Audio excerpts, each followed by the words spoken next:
guys, welcome back to my channel where I talk about teaching and lifestyle. Today I'm going to talk to you about the top 10 questions that I get asked about how I chose to become a teacher. So just to give you guys some background, my name is Sarah, I'm 32 years old and I'm currently teaching high school in Florida. I haven't always taught in Florida. I started off in West Virginia and spent some time teaching in Pennsylvania as well. So I feel like I can really talk about what different states require as far as how to become a teacher. So stay tuned because I'm sure I'm going to answer some of the questions that you have as well. Question number 1. Did you always know you wanted to be a teacher? And if not, when did you decide? My story on how I really kind of decided to become a teacher started in undergrad. There was one class that I took and it was called Music for Elementary Education. And I took this class because it was an easy A. Everybody in the sciences took it and it was just really, for me, supposed to be a GPA booster. However, I, unlike everybody else, totally freaking loved this class and had so much fun in it.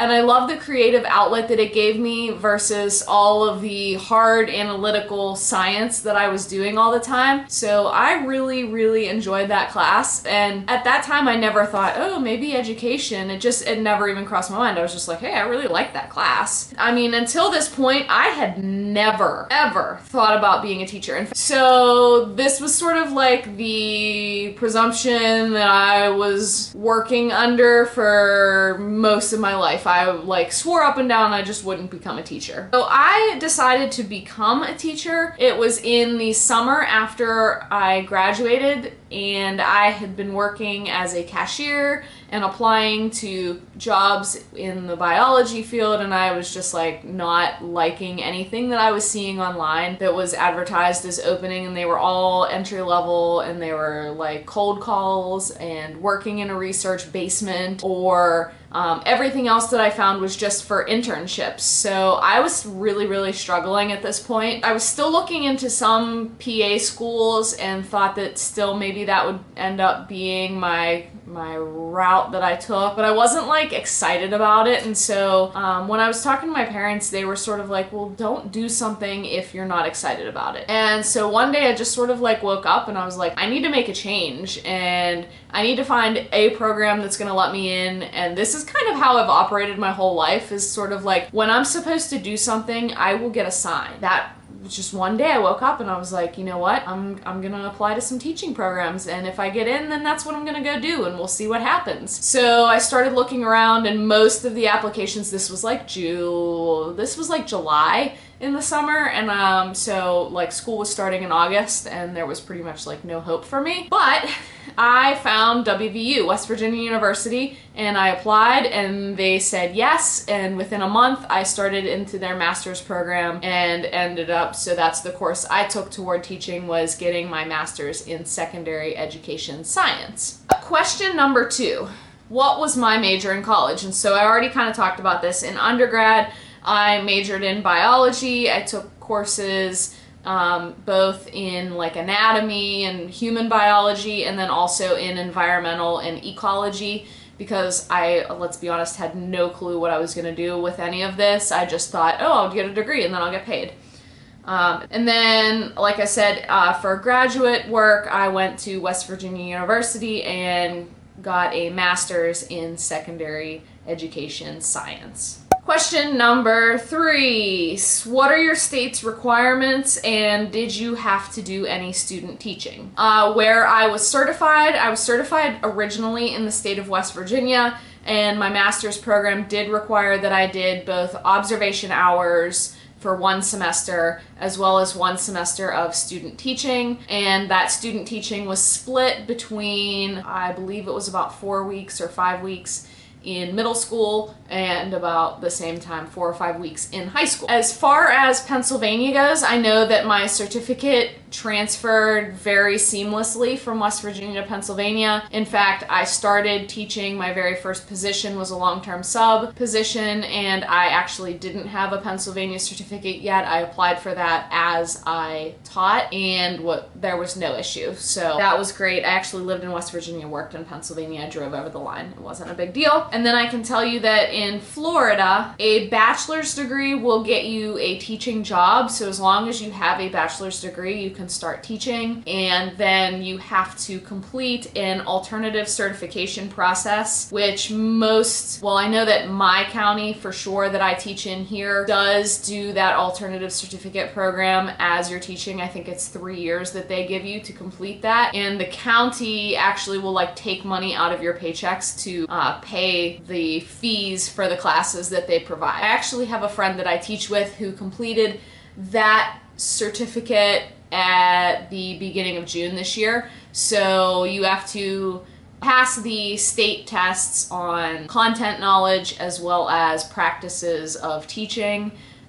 From what I've heard, it is not super hard, but it is time consuming. So there is that route. You do not have to have a master's degree to teach in Florida, but you do get paid extra if you have it. It's very, very small extra, but it's there. Question number 4, how did you decide what age you wanted to teach and how did you decide what subject you wanted to teach? So I will start off by saying I absolutely knew the entire time that I was thinking about doing this whole teaching thing back in that summer after I graduated college that I absolutely did not want to teach little kids. In fact, I think that it takes a certain kind of crazy, definitely, to teach high school, but to me, I think that it takes an extra certain type of crazy to want to have like 30 little kids running around like between your legs and herding cats. So kudos to you if that's what you do. I don't know how you do it. I will stick to my high school kids. I can relate to them. They can reason with me, and I feel like it's just meant to be that I was meant to find high school. As far as what subject I teach, obviously my undergrad is in biology, so I knew that I was going to teach some type of science. I really like the labs. I like how in-depth I can go, especially with my high schoolers, so there's another reason that I wanted to go high school. I'm just not that interested in the general science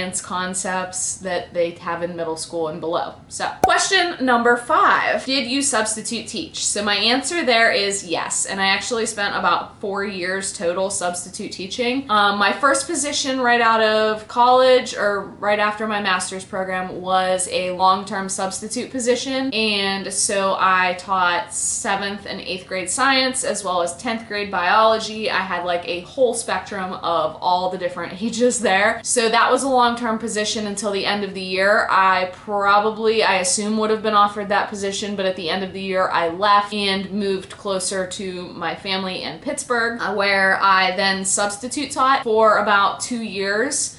And that was just day to day. My advice for that would be to pick 2 or 3 districts that you really want to be in, and then just go heavy on those ones and try to get as many days as you can, because I found that the more I subbed in one building, the more I would get requested over and over again for that building, and then the more rapport I got to build with those students, and it just became easier and easier. I also left business cards every day that I day-to-day subbed, and that way they had my contact information, so that's another tip that I would highly recommend doing. And then, I would just go out and be in the hallways, talk to other teachers. They were probably sick of me. And I would go in the office and say, hi, how you doing? Is there anything you need today? Because I figured, I could hole punch on my planning period. I didn't have to plan anything. So that's another little bit of advice that I have. After those 2 years of day-to-day subbing, I was offered, during those 2 years, I applied to like every job that was out there. I did get a couple of interviews, but nothing really panned out. And then I finally got an interview for a position in an inner city school, and I thought that wasn't going to be something that I'd like, but I ended up really enjoying it, and I spent the next 6 years teaching there. And that was middle school too, so it was a whole crazy time of life. But that teaching in middle school made me now realize that, oh my gosh, high school is my jam. Question number 6. What is the typical application process? So from my experience, the best advice that I have with applications is apply to everything. Even if you think that you don't want to have a job in that district or in that school, apply to it anyway, because you can always go and they might already have somebody in mind, but you can at least get in and get the practice. And it's a lot less stressful if you think you don't want the position. And then you never know. They might offer it to you and you might have gotten a really good vibe from that interview, and you can't get that interview back if you don't take it in the first place. Question number 7, what are some common interview questions or interview themes that you've seen during your application process? So I would have to tell you here to focus on 2 specific topic areas. I'm going to do another video entirely on interview questions and how I chose to answer them. When I was recently moving to Florida, I was offered both of the positions that I applied for, so I will do my next video will actually be on what those interview questions looked like more specifically.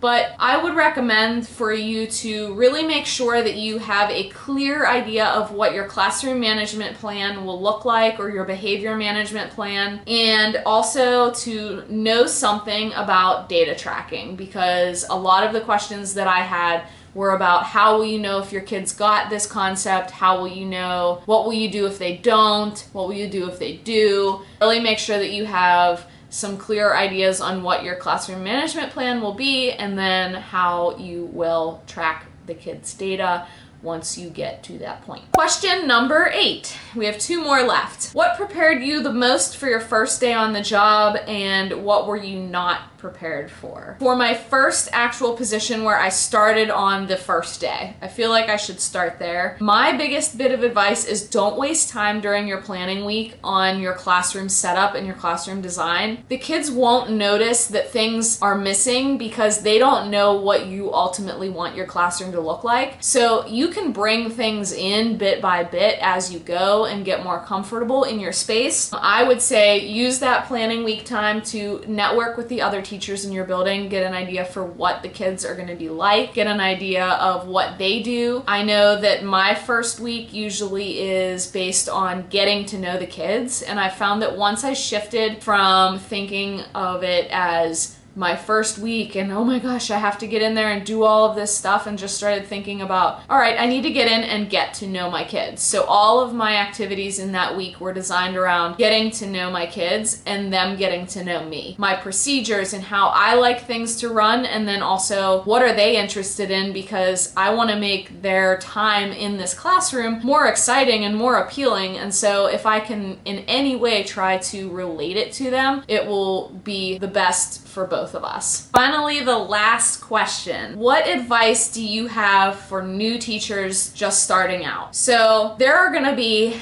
more tough days in your first year than there are going to be easy ones. Your first year is gonna be hard. And there were a lot of days where I left in tears and I was stressed and couldn't sleep at night. And I just know, like, every day for my whole first year, I came home and sat on the couch and watched Netflix and like ate ice cream, and that was how I coped. There was one thing that my professor, one of my professors in grad school told me, and they said that you need to reflect every day on how your day was. And so he had us write down at the end of every day for our student teaching one thing that didn't go as we had planned. Not necessarily a bad thing, but just something that threw us that day. You will have something every day, trust me. And then the second thing was one thing that went well. And even if it was, I liked my outfit today, or I had a good hair day, it didn't have to even be really related to teaching. It just had to be one positive thing. And then he told us that we were to close our notebook and then grab our things and immediately leave the building. So that was supposed to be the very, very last thing that we did